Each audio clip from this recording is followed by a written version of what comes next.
couple other things. Matthew Stafford back with the Rams. I thought it was going to take a 2-year guaranteed deal of $100 million. Not sure the final numbers, but it's probably in that vicinity. The Commanders quietly acquired Deebo Samuel from the Niners yesterday. I'm watching the Combine. I'm watching in real time. Boy, nice weekend, Dan. Yeah, I know. But I'm watching Rich Eisen, Daniel Jeremiah. All of a sudden, Rich goes, let's go to Ian Rappaport.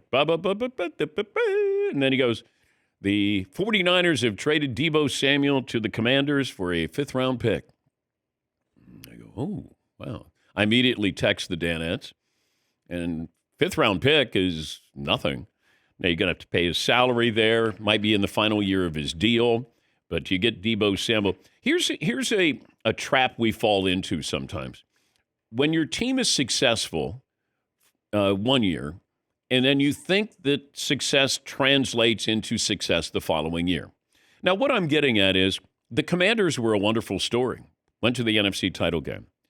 Didn't they win 5, 6, 7 games in the final play? Final 30 seconds? That is not sustainable in the NFL. And I know it's not in vogue to say, will the Commanders take a step back? Now, I looked at the Texans cooled off from 1 year to the next. Now, they're in a bad division. The Commanders don't have that luxury. But I think they won maybe 6 or 7 games on the last play or the final 30 seconds. If you win 3 of those, that's probably a monumental feat. What I'm saying is the Commanders were very fortunate last year.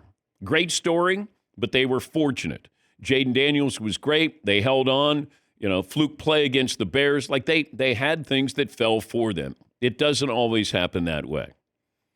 And this is where I think that they have to get better. I didn't think they were a great team. I thought they were a great story. And I'm curious what their over-under will be for next year. It might be 10 wins. But now, you can say a lot about a team that is able to win those games. I don't want to be in those situations.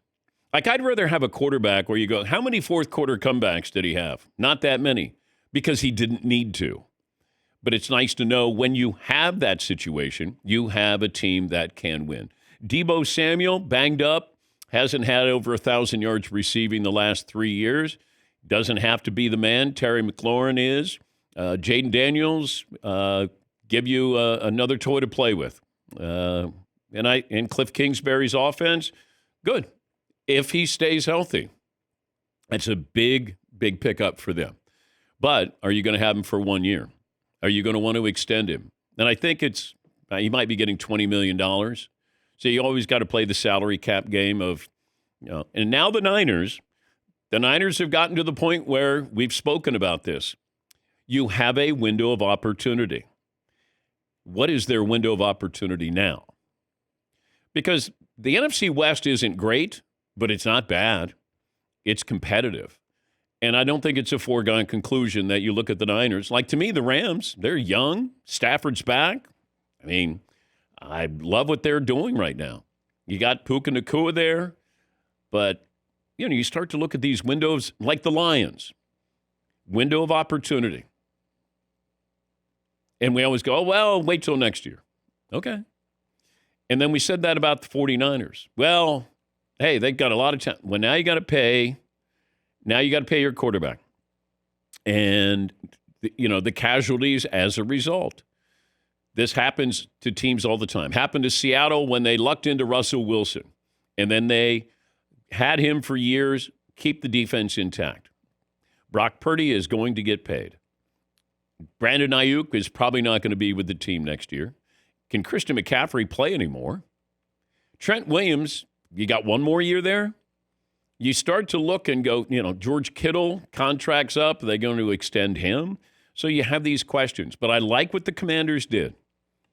Be aggressive. And if I'm the Commanders, I'm all in on Myles Garrett. All in. Let's go. Because you know who is lurking for Myles Garrett? The Philadelphia Eagles. You got full speed ahead, man. Once again, the window of opportunity, go for it.